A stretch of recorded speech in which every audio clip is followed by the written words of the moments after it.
মিটিংয়ে বলেছি যে এবারের সংগ্রাম আমার মুক্তির সংগ্রাম, এবারের সংগ্রাম স্বাধীনতার সংগ্রাম।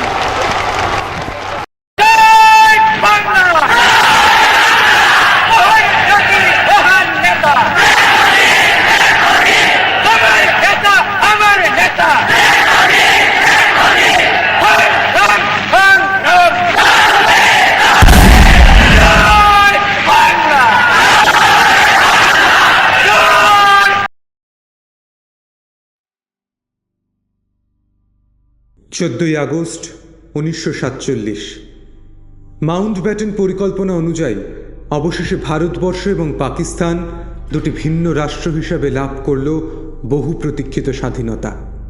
শেষ অবধি আটকানো গেল না দেশভাগ। র্যাডক্লিফ লাইন তৈরি করল কাঁটাতারের বেড়া। দীর্ঘদিন ধরে লাহোর প্রস্তাব মোতাবেক যে পাকিস্তান রাষ্ট্র গঠনের দাবি অনুরণিত হয়েছিল মুসলিম লীগের কণ্ঠে, তা বাস্তবায়িত হলো অবশেষে। পাকিস্তান আত্মপ্রকাশ করল তথাকথিত মুসলিম রাষ্ট্র হিসেবে। ভারতবর্ষের দুপ্রান্ত থেকে ছিন্ন হল বেশ কিছু অংশ।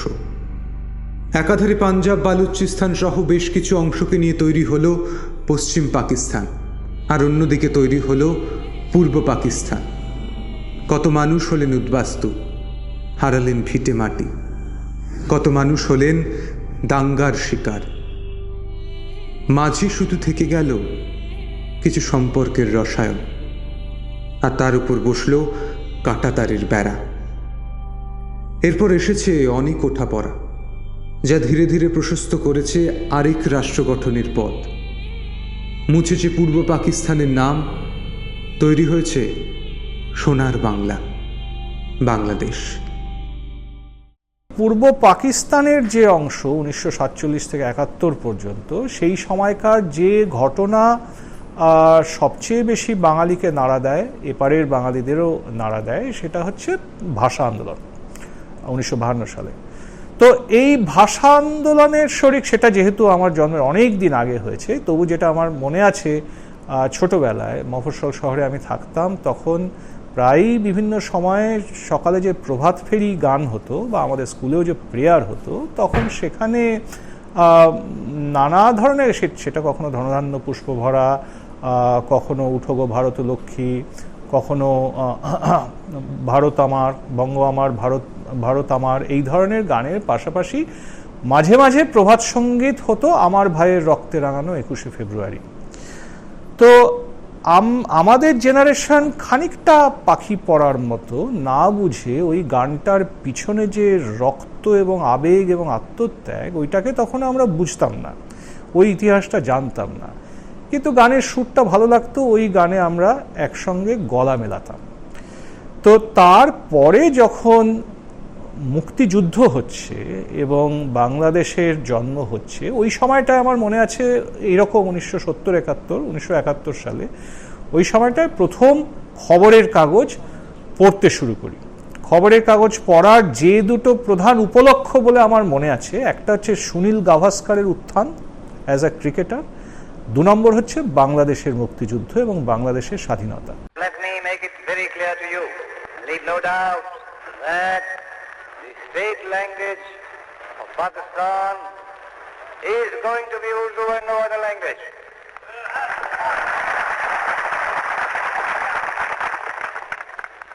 And anyone who tries to mislead you is really the enemy of Pakistan. Without a state language, no nation can remain tied up solidly together and work together. Look at the history. Every government has got to have some state language. Therefore, so far as the state language is concerned, Pakistan's state language shall be Urdu. বাঙালি হচ্ছে ভাষাপ্রাণ জাতি, সংস্কৃতি সচেতন জাতি। তার সেই জাতিসত্তার গভীরে আঘাত দেওয়া হয়েছিল একদিন। তাই বাংলাদেশে যে বাঙালিরা ছিলেন, ভাষাপ্রেমী বাঙালিরা, তাদের ভাষাপ্রেমের মধ্যে আঘাত দিয়ে বিচ্ছিন্ন করে দেবার একটা চক্রান্ত হয়েছিল। এবং পাকিস্তানে, তখনকার দিনে পূর্ব পাকিস্তান, পশ্চিম পাকিস্তানে যে উদ্যোগটা হয়েছিল বাংলাদেশকে বিচ্ছিন্ন করে দেওয়ার, তার ভাষা সংস্কৃতির অধিকার থেকে তাকে ছিন্ন করে দেওয়ার, সেটা একটা সাংঘাতিক আন্দোলন আরম্ভর সূচনা করেছিল। এবং বাঙালিরা, ওপার বাংলার বাঙালিরা, তারা গভীরভাবে ব্যথিত এবং বিপন্ন হয়ে ভাষাকে আঁকড়ে ধরে ভাষা প্রেমের জন্যে প্রাণ দিলেন। আব্দুল জব্বার, বরকত, এরা সব প্রাণ দিলেন ভাষার জন্যে 1952 সালের ফেব্রুয়ারি মাসে। তাদের এই প্রাণদান, তাদের এই ভাষাপ্রীতি, তাদের এই ভাষা প্রাণতা আমাদের জাতিসত্তার গভীরে নিহিত।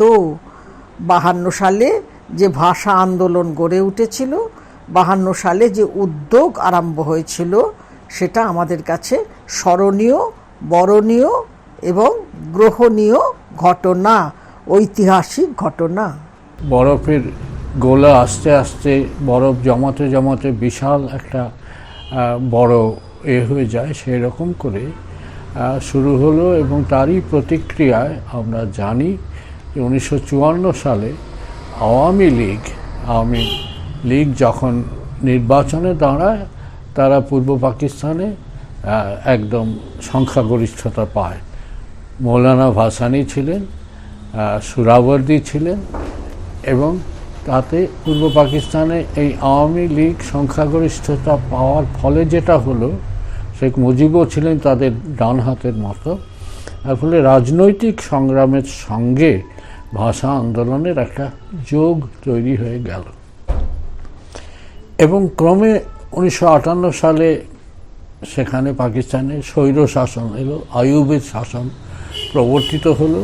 এবং আইয়ুব এসে যেটা করলেন, সাংস্কৃতিকভাবে নানাভাবে পূর্ব বাংলার বাঙালিদের সংকীর্ণ সীমাবদ্ধ করবার চেষ্টা করলেন। যেমন রেডিওতে রবীন্দ্রসঙ্গীত, সেটা পরে হবে, কিন্তু 1961 সালে রবীন্দ্র শতবার্ষিকী পালনের ব্যাপারে কিছু বিধিনিষেধ তারা আপত্তি আরোপ করেছিল। এবং তার ফলে বিশেষ করে বিশ্ববিদ্যালয়ের অধ্যাপকেরা যারা রবীন্দ্র জয়ন্তী পালন, শতবার্ষিকী পালন করেন, সাংস্কৃতিক আন্দোলনও একটা যুক্ত হয়ে গেল। এর মধ্যে পূর্ব বাংলার বুদ্ধিজীবীরা যেসব বই লিখছেন, মোফাজ্জল হায়দার চৌধুরী থেকে আরম্ভ করে সকলে, তারা সিরাজুল ইসলাম চৌধুরী, বদরুদ্দিন ওমর, এরা সকলে কিন্তু বাংলার যে সংস্কৃতি, সেটাকে হিন্দু মুসলমানের মিলিত সংস্কৃতি হাজার বছর ধরে চলছে, একটা সকলের উত্তরাধিকার, শুধু ইসলামী উত্তরাধিকার নয়, এভাবে প্রচুর লেখালেখি শুরু হয়ে গেছে সাম্প্রদায়িকতার বিরুদ্ধে, সংস্কৃতির উদারতার পক্ষে। এবং তারই মধ্যে দিয়ে শেখ মুজিব আস্তে আস্তে নেতা হিসেবে গড়ে উঠছেন। আমরা দেখব তিনি 1962-63 সালেই ত্রিপুরাতে এসে, ত্রিপুরার মুখ্যমন্ত্রী ছিলেন শচীন্দ্রলাল সিংহ, তার সাহায্য একটা প্রতিশ্রুতি আদায় করে গিয়েছিলেন। তখনও ব্যাপারটা খুব পাকেনি। কিন্তু 1966 সালে আবার যে আগরতলায় এলেন, আসার পরে যে 6 দফা দাবি পেশ করলেন, তার মধ্যে মিলিশিয়া অর্থাৎ স্থানীয়দের সৈন্যবাহিনীর একটা দাবি ছিল, 6 নম্বর দাবি। এবং এর পর থেকে শেখ মুজিব প্রায় একচ্ছত্র নেতা হিসেবে আত্মপ্রকাশ করলেন। এবং 1969 সালে যখন গণবিদ্রোহ হলো রাজপথে, তখন শেখ মুজিব বঙ্গবন্ধু, ছাত্ররা বঙ্গবন্ধু তাকে উপাধি দিল। ফলে যেভাবে আন্দোলনটা চলছে, ভাষা আন্দোলন থেকে রাজনৈতিক আন্দোলন, তা থেকে সাংস্কৃতিক আন্দোলন, এইভাবে অনেকগুলো নদী যেমন একসঙ্গে মিলে একটা মস্ত বড় নদী হয়ে গেল।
ভাষা আন্দোলনের পথ একথা জনসমাজে সুস্পষ্ট করে তুলে ধরল যে ভাষাগতভাবে পূর্ব পাকিস্তানের কৃষ্টি পশ্চিম পাকিস্তানের থেকে সম্পূর্ণ আলাদা। 1948-এ বাংলা ভাষাভাষী যে মানুষেরা বসবাস করত পূর্ব পাকিস্তানে, তাদের উপর চাপিয়ে দেওয়া হয়েছিল উর্দু ভাষা জোরপূর্বক।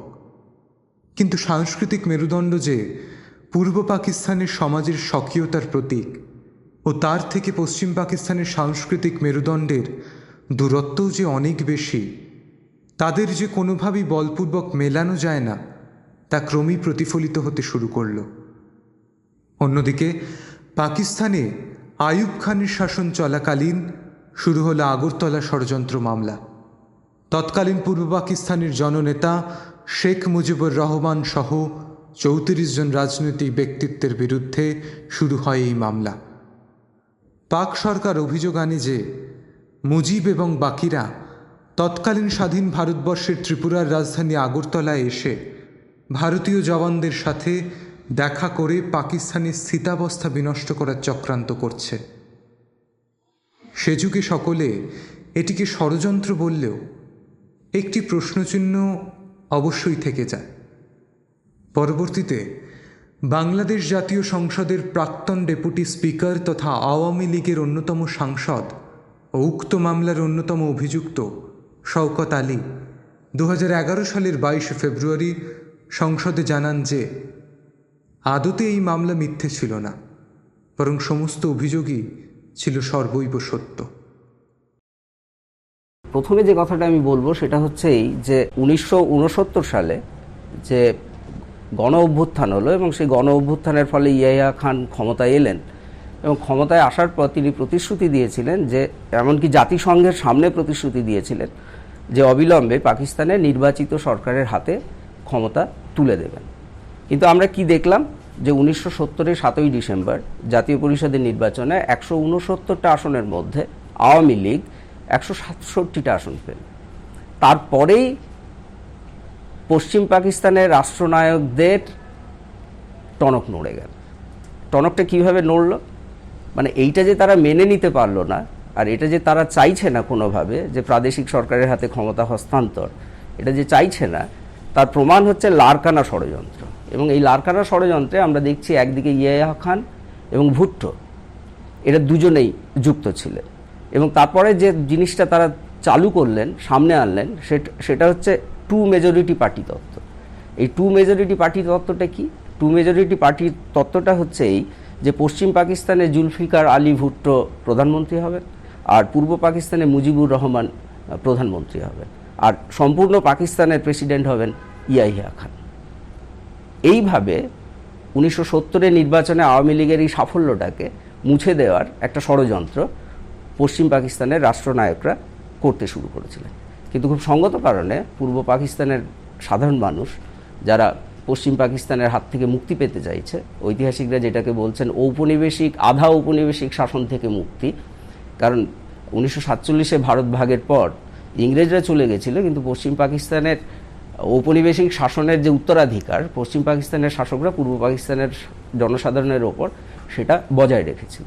তাহলে এই মুক্তি যারা চাইছে তারা এই সিদ্ধান্তটা মেনে নিতে পারেন, আর যার ফলে মুজিবুর রহমান সাধারণ মানুষকে স্বাধীনতা যুদ্ধের ঘোষণাপত্র দিচ্ছেন 1971-এর 7ই মার্চ।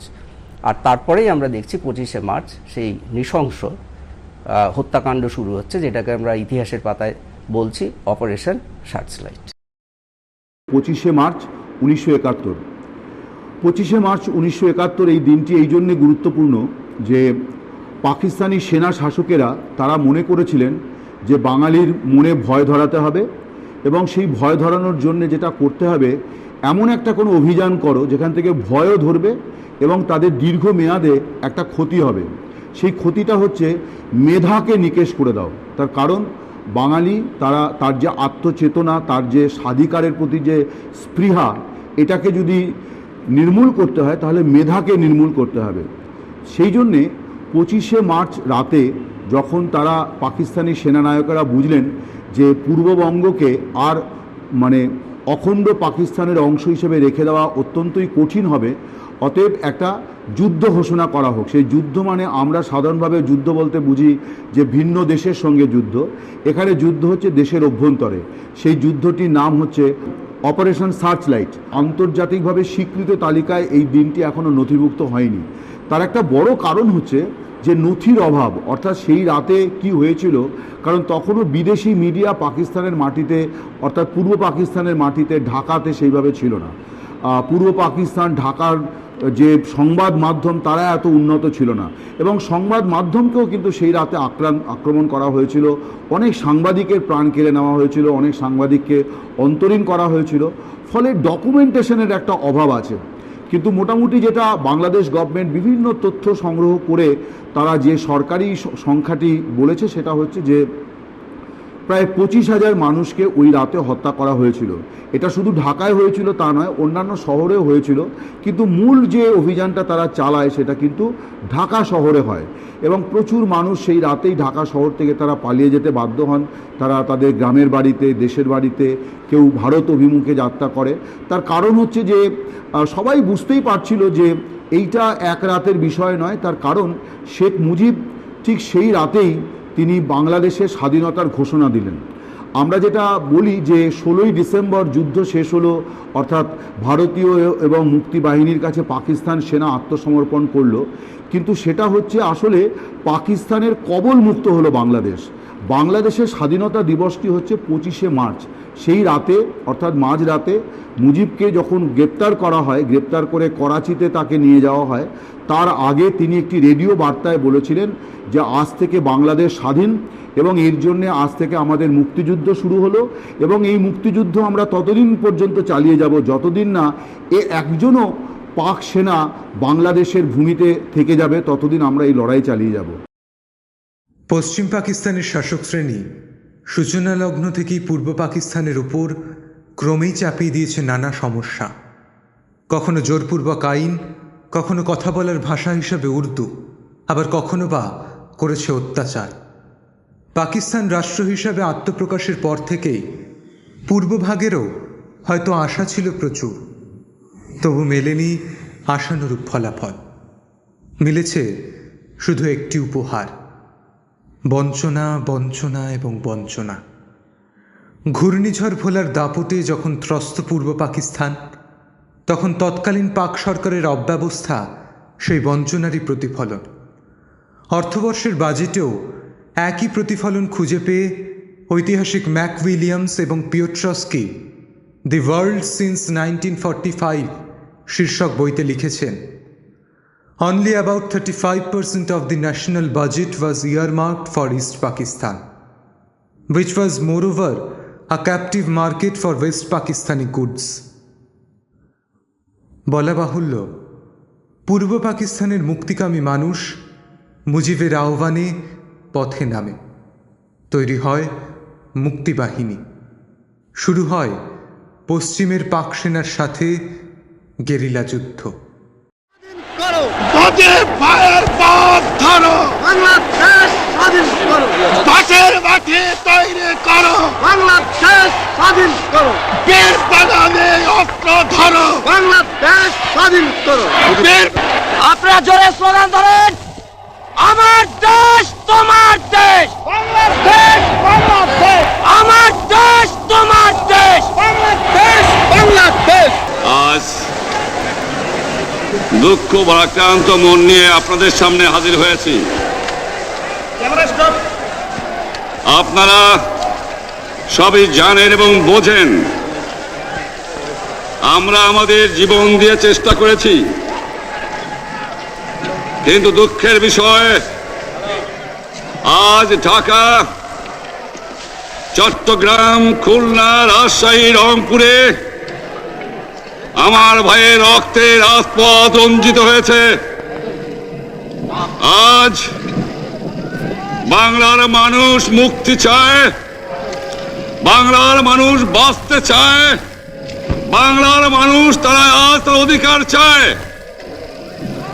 কিন্তু দুঃখের বিষয়, আজ দুঃখের সঙ্গে বলতে হয় 23 বছরের করুণ ইতিহাস বাংলার অত্যাচারের, বাংলার মানুষের রক্তের ইতিহাস, 23 বছরের ইতিহাস, মুমূর্ষ নরনারীর আর্তনাদের ইতিহাস, বাংলার ইতিহাস, এদেশের মানুষের রক্ত দিয়ে রাজপথ অঙ্কিত করার ইতিহাস।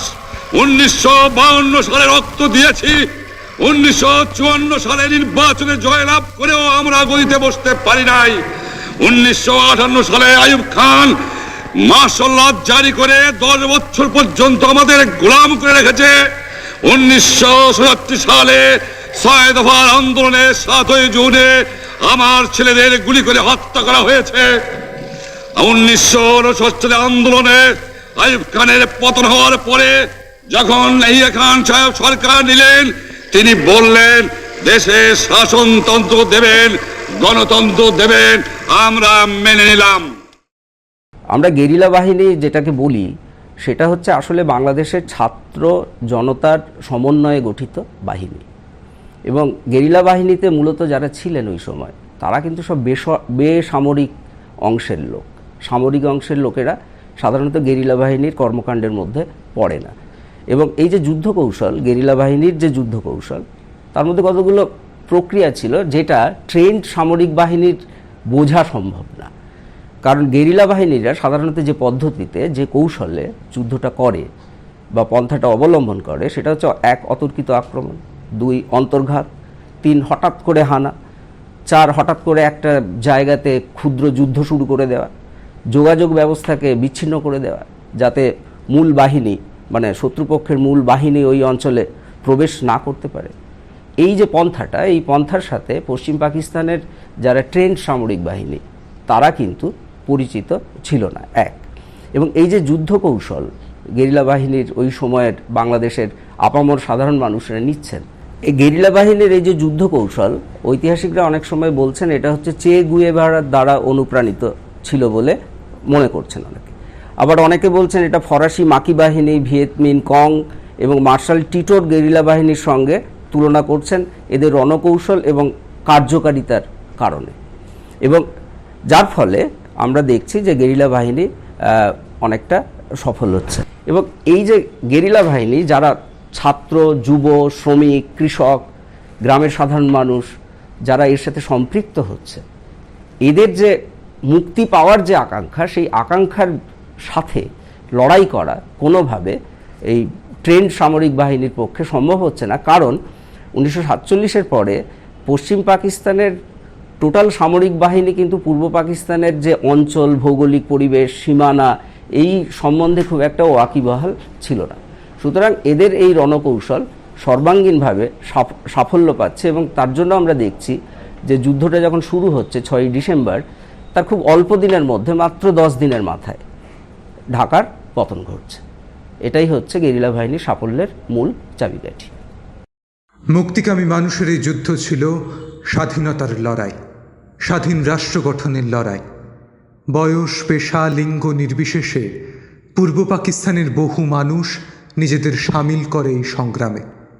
শুধু পুরুষ নয়, নারীরাও কাঁধে কাঁধ মিলিয়ে পথে নামে স্বাধীনতা সংগ্রামে।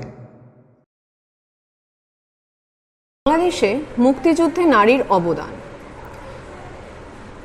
এখানে আমি লন্ডন টাইমসের 1971 সালে একটা স্টেটমেন্ট দিয়ে শুরু করতে চাই। If blood is the prize of the independence, Bangladesh has paid the highest price in the history. পিটম্যানের বক্তব্য থেকে যেটা বলা হয় যে from the very beginning of the human history it has been thought that the war is totally a manly phenomena. But এই ক্ষেত্রে আমরা একটু আলাদা ভিন্ন চিত্র দেখতে পাচ্ছি।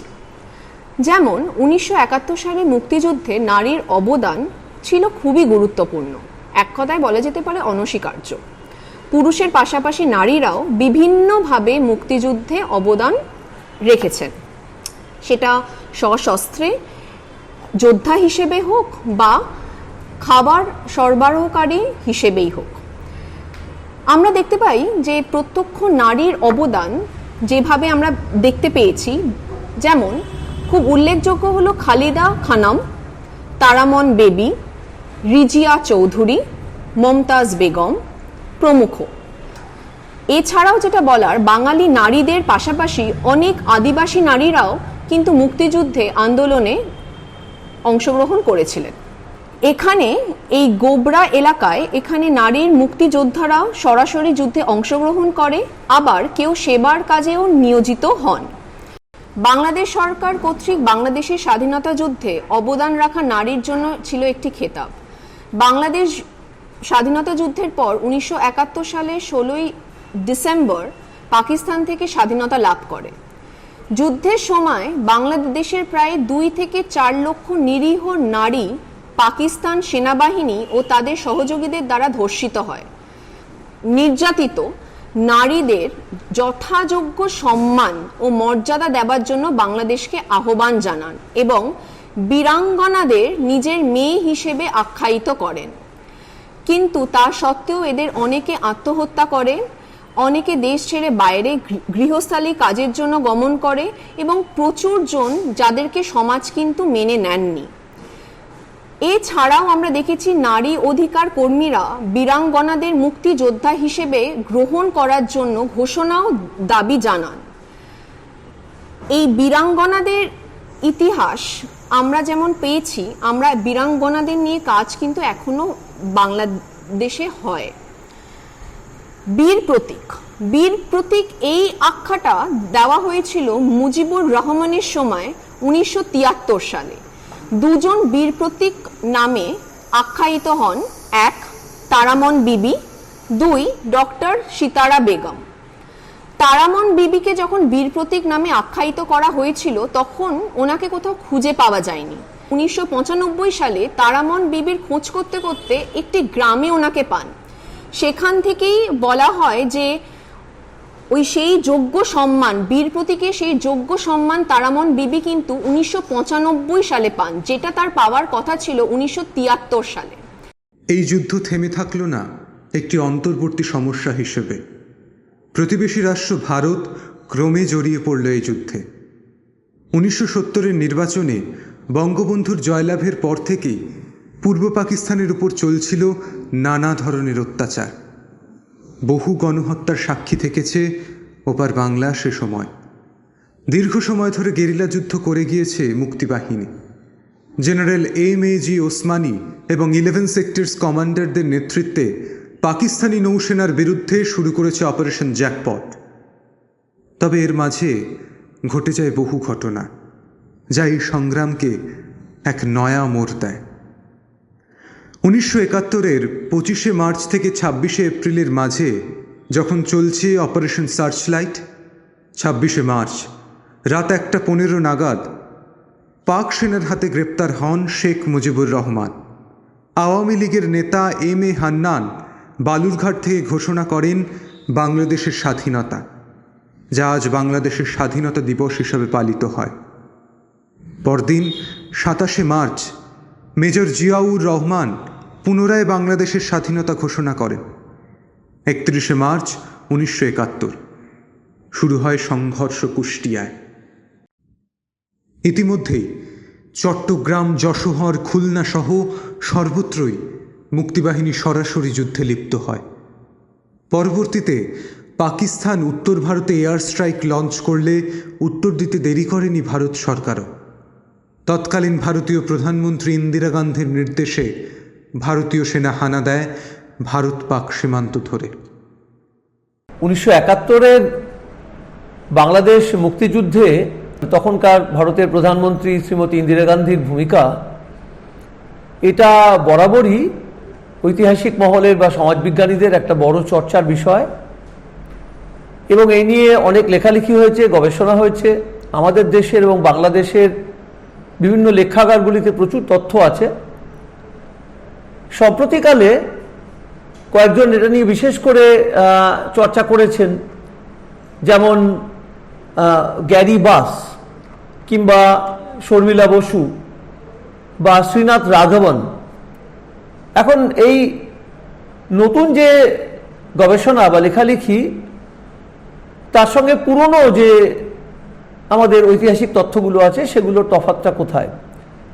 এরকম একটা কথা আগে বলা হয়েছিল যে 1971-এর ডিসেম্বর মাসে যখন পাকিস্তান প্রথম ভারতবর্ষের বিরুদ্ধে সামরিক অভিযান শুরু করল, এবং যেখানে মিসেস গান্ধী তিনি বক্তৃতা করছেন, জরুরি অবস্থা জারি করছেন এবং একটা খুব সাহসী সিদ্ধান্ত নিচ্ছেন যে ভারতবর্ষ সরাসরি একটা সামরিক অভিযান বা যেটাকে আমরা বলতে পারি মিলিটারি ইন্টারভেনশন সেটা শুরু করছে। এখন মনে রাখতে হবে যে শ্রীমতী গান্ধীর নেতৃত্বে ভারতবর্ষের এই যে সামরিক অভিযান শেষ পর্যন্ত যার ফলে ভারত পাকিস্তান যুদ্ধের মধ্য দিয়ে ভারত জয়ী হচ্ছে, আমাদের পূর্ববঙ্গ এবং তারপরে স্বাধীন রাষ্ট্র বাংলাদেশের জন্ম হচ্ছে, সেই গোটা ব্যাপারটাতে শ্রীমতী গান্ধীর একটা বড় ভূমিকা থেকে যাচ্ছে। এটা একটু ইতিহাসের প্রেক্ষাপট দেখতে হবে যে শ্রীমতী গান্ধীর সঙ্গে কিন্তু আরো দুজনের নাম আসবে। একজন তিনি তখনকার সেনাপ্রধান শ্যাম মানেকশো এবং আরেকজন যার নাম হয়তো অনেকে এখন আর সেভাবে জানেন না বা বলেন না, তিনি হলেন PN হাকসার। এই PN হাকসার ছিলেন শ্রীমতী গান্ধীর প্রিন্সিপাল সেক্রেটারি এবং PN হাকসারের অনেক কূটনৈতিক পরামর্শ শ্রীমতী গান্ধী গ্রহণ করেছিলেন। তার মধ্যে একটা হলো, সমস্যাটা তো শুরু হয়েছিল এপ্রিল মাস থেকে 1971-এর এবং তার পেছনে তাৎক্ষণিক যে বিষয়টা কাজ করেছিল সেটা হল লক্ষ লক্ষ বাংলাদেশি শরণার্থীর ভারতে প্রবেশ।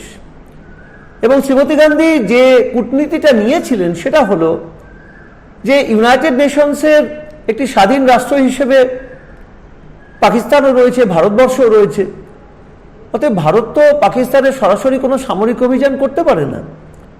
তাই বিষয়টাকে এইভাবে দেখানো হয়নি যে পাকিস্তানেরই একটি অংশ পূর্ব পাকিস্তান, সেখানে বাঙালিদের মানবাধিকার সম্পূর্ণভাবে লঙ্ঘন করা হচ্ছে, বাঙালিদের উপর অকথ্য অত্যাচার হচ্ছে, এইভাবে না দেখে এইভাবে দেখানো হয়েছিল বহির্বিশ্বের সামনে যে এর ফলে ভারতবর্ষ কি নিদারুণ একটা সংকটের মধ্যে পড়ছিল, যে লক্ষ লক্ষ শরণার্থী ভারতবর্ষে প্রবেশ করছিলেন, অর্থাৎ এটা একটা খুব সিরিয়াস রিফিউজি প্রবলেম। এবং দ্বিতীয়ত যে বিষয়টা সেটা হলো শ্রীমতী গান্ধী তিনি কিন্তু পৃথিবীর অনেকগুলো দেশের সঙ্গে যোগাযোগ করেছিলেন, বহু দেশের সঙ্গে যোগাযোগ করেছেন, কারণ সেখানে একটা বড় ছায়াপথ ঘটছিল যে পাকিস্তানের পক্ষে ছিল কিন্তু চীন এবং মার্কিন যুক্তরাষ্ট্র। অতএব ভারতবর্ষকে আবশ্যকভাবে সোভিয়েত ইউনিয়নের সমর্থন, শুধু নৈতিক সমর্থন নয়, সামরিক সমর্থন নিশ্চিত করতে হয়েছিল এবং সেটা করাও গিয়েছিল। কারণ 1971 সালেই এই ঘটনা ঘটার কিছুদিন আগে অগাস্ট মাসে সোভিয়েত ইউনিয়নের সঙ্গে একটা ফ্রেন্ডশিপ প্যাক্ট বা একটা মৈত্রী চুক্তি হয় এবং যার ফলে ভারতবর্ষের নৈতিক এবং সামরিক শক্তি অনেকটা বৃদ্ধি পায় এবং এর ফলে এই যে যেটাকে আমরা জিওপলিটিক্স বলি সেটা অনেকটাই ভারতবর্ষের অনুকূলে আসে। অর্থাৎ দীর্ঘমেয়াদী এবং স্বল্পমেয়াদী দুদিক থেকেই যদি আমরা দেখি, একদিকে নিশ্চয়ই ভারতবর্ষের যেটা একটা ভারতবর্ষেরই একটি অংশের অঙ্গরাজ্যের যারা বাসিন্দা অর্থাৎ বাঙালিদের তাদের স্বাধিকার এবং তাদের মানবাধিকার ক্ষুণ্ণ হচ্ছিল, সেটা যেমন একটা দিকে একটা হিউম্যানিটেরিয়ান আসপেক্ট, আরেকটা হচ্ছে স্ট্র্যাটেজিক, যে লক্ষ লক্ষ রিফিউজি ভারতবর্ষে ঢুকছিল এবং এই কনটেক্সটে অভিযান, ভারতের সামরিক অভিযান অনিবার্য ছিল, কিন্তু তার পেছনে যে কূটনৈতিক প্রস্তুতি সেটা শ্রীমতী গান্ধী অসাধারণ করেছিলেন।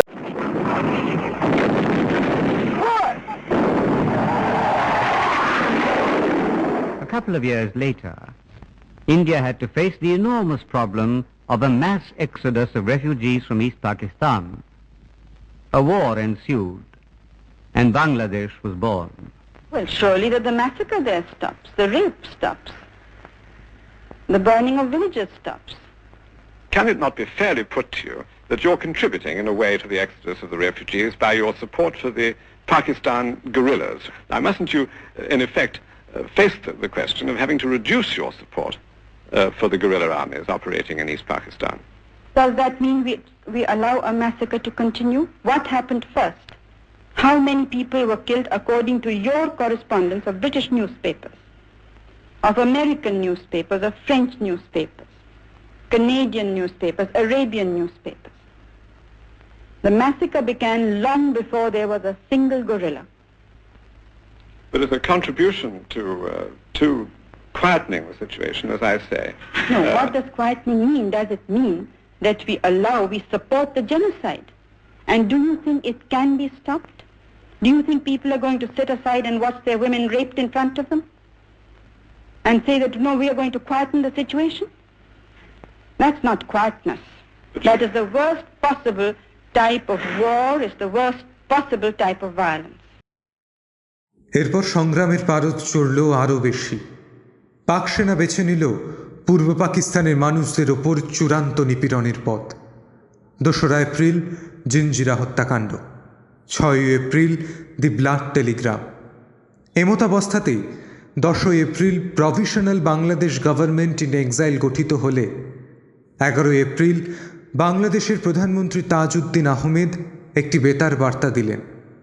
17ই এপ্রিল বৈদ্যনাথ তলা বা বর্তমানে মুজিবনগরে শপথ গ্রহণ হলো ঠিকই, কিন্তু যুদ্ধ আরও তীব্রতর হলো।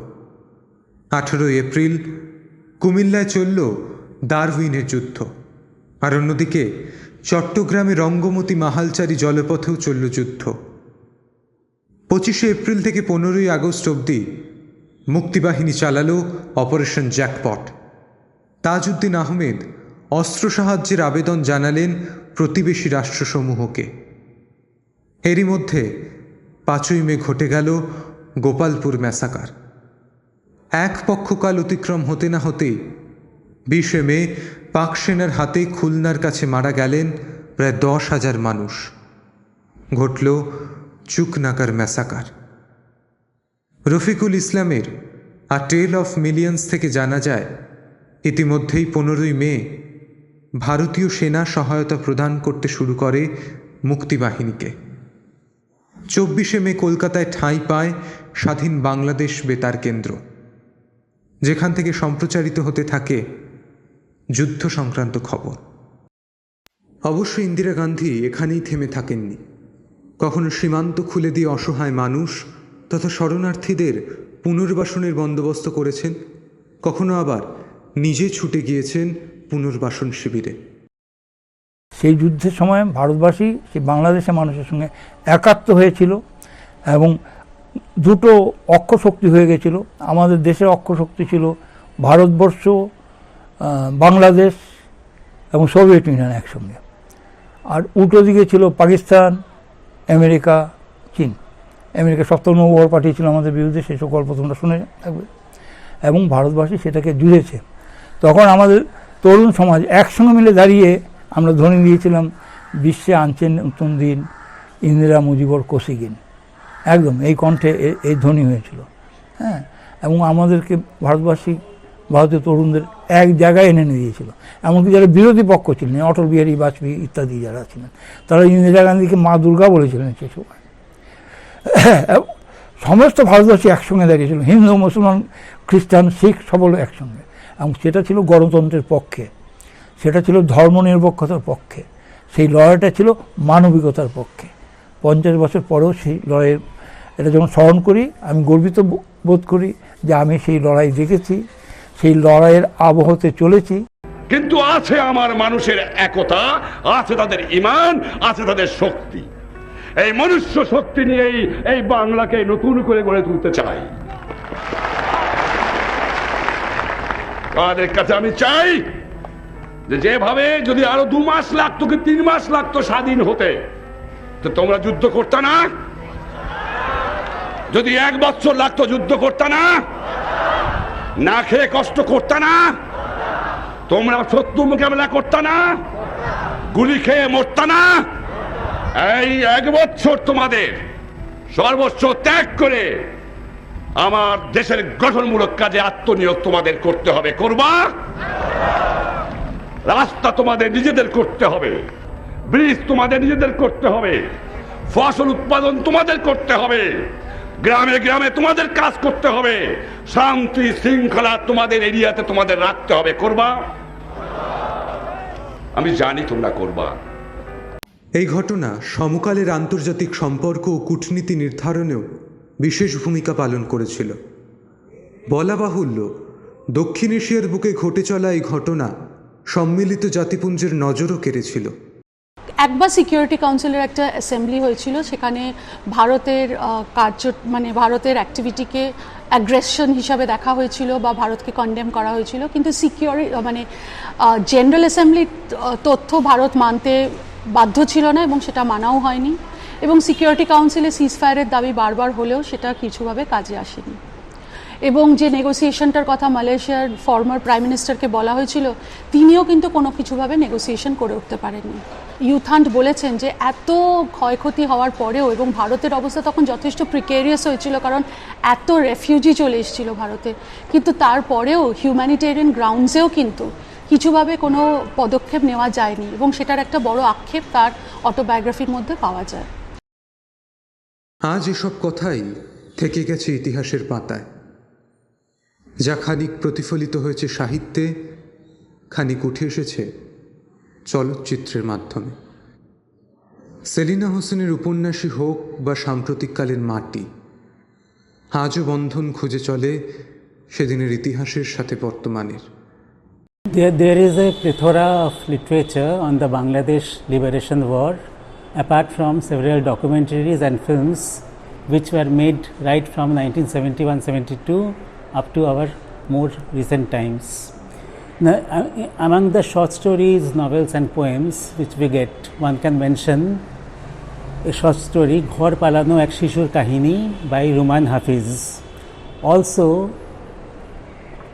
Matir Moyna, the famous work written by Tariq Masood, which had also been made later by him as a film, which actually was the first official Bangladeshi film to go to the Academy Awards. আর এভাবেই দীর্ঘ পথ পেরিয়ে তৈরি হলো এক নূতন দেশ। বিশ্বের মানচিত্র থেকে মুছে গেল পূর্ব পাকিস্তানের নাম, জন্ম নিল সোনার বাংলা, জন্ম নিল মুজিবের স্বপ্নের বাংলাদেশ। বহু লড়াই, বহু রক্তপাত, বহু সংগ্রামের শেষে ওপার বাংলা তাই আজ কণ্ঠ সপ্তমী তুলে বলতে পেরেছিল, স্বাধীনতা তুমি বন্ধুর হাতে তারার মতন জল জলে এক রাঙা পোস্টার। এরপর এসেছে বহু ওঠাপড়া, আন্তর্জাতিক স্তরে অনেক পথ পেরিয়ে আজ তার 50 বছর পূর্তি। আমাদের গর্বের ভারতের সাথে প্রাণের বাংলাদেশের সম্পর্কের 50 বছর পূর্তি। তবু আজ ইতিহাসকে বরণ করে বাস্তবের মাটিতে শিকড়ের সন্ধান করেছেন অনেকে, আবার কেউ কেউ আবেগের টানে প্রাণের স্পন্দন খুঁজেছেন আবেগের পরশে। এই সময়টাকে পেরিয়ে এসে এখন বুঝতে পারি যে যে মানুষরা তাদের সেই পূর্ববঙ্গের সেই দেশ, সেটাকে বাংলাদেশ এই প্রতিবেশী রাষ্ট্রের মধ্যে দিয়ে খুঁজে চলেন, সেই খোঁজাটা যে সম্পূর্ণ ঐতিহাসিকভাবে ঠিক তা নয়। এটা তাদের নস্টালজিয়া বা আবেগের দ্বারা তাড়িত, তাঁরা ওইটাকে নির্মাণ করেন। তাদের সেই ফেলে আসা দেশ বা ছেড়ে আসা গ্রাম তারা স্বাধীন বাংলাদেশের মধ্যে দিয়ে নির্মাণ করতে চেষ্টা করেন। সেই নির্মাণটাকে তাদের আবেগই এক ধরনের প্রতিষ্ঠা দেয়, কিন্তু সেটার যে কোনো ঐতিহাসিক ভিত্তি রয়েছে তা নয়। আবেগের টান তো রয়েছেই, বাংলাদেশের সঙ্গে আমাদের সম্পর্ক খুব খুব গভীর। আমি বহু পরে 2016 সালে বাংলাদেশে গেছি, তখন আমার সেই ছোটবেলা থেকে শুনে আসা দেশ, সেই গ্রাম, সেখানেও গেছি এবং সেখানে মানুষের অকুণ্ঠ সমাদর এবং বন্ধুত্ব পেয়েছি। কিন্তু তবু এইটা আমি ইতিহাসের ছাত্র হিসেবে বুঝতে পারি যে আমরা যে দেশকে খুঁজে চলি, যে ঐতিহাসিক মুহূর্তকে আমরা যেভাবে নির্মাণ করে চলি, সেই নির্মাণটা বাস্তব ইতিহাসের থেকে অনেক সময়ই আলাদা। সেটাকে আলাদা করে দেয় আমরা যেভাবে আমাদের নস্টালজিয়া, আমাদের আবেগ, আমাদের ইমোশন, অর্থাৎ যেগুলো ইতিহাসের মধ্যে দিয়ে তৈরি হয়েছে কিন্তু ইতিহাসের বাস্তবতাটার সঙ্গে যেটা সবসময় যোগ থাকে না, সেইগুলোকে আমরা আমাদের এই কল্প নির্মাণের সঙ্গে পরতে পরতে জড়িয়ে নিই। বাড়ি, সমস্ত জীবন ধরে বাড়ির ঠিকানা খুঁজছি আমি, এই খোঁজা অন্তহীন বিশ্রামবিহীন।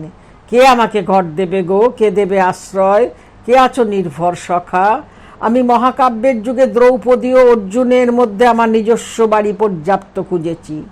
আমি রাম ও সীতার মধ্যে খুঁজে পেতে চেয়েছি আপন আবাস, পাইনি সেখানেও। আমি বেহুলার, লহনার, খুল্লনার, সনকার দেশে এসে খুঁজে পেতে চেয়েছি নিজস্ব নিলয়, পাইনি সেখানেও। রবি ঠাকুরের দেশে এসে পেয়ে গেছি চিত্তের বিশ্রাম, কিন্তু বেশি দিন বাস করা হয়নি সেখানে। জীবনানন্দের রূপসী বাংলার মধ্যে হারিয়ে গিয়েছে আমার নিজস্ব ঘরের চাবি। দেশ ভাগ হয়ে গেল, টুটা ফুটা দেশের ওপর দিয়ে ঝুঁঝিয়ে পড়ছে রক্ত, টুপটাপ টুপটাপ টুপ, তাই বাস করা হয়নি সেখানেও। সমস্ত জীবন ধরে বাড়ির ঠিকানা খুঁজছি আমি, এই খোঁজা অন্তহীন বিশ্রামবিহীন। কে আমাকে ঘর দেবে গো, কে দেবে আশ্রয়, কে আছো নির্ভর সখা, আমাকে আমার নিজস্ব বাড়ি পৌঁছিয়ে দেবে শেষকালে। বাড়ি যাব, বাড়ি যাব, বাড়ি।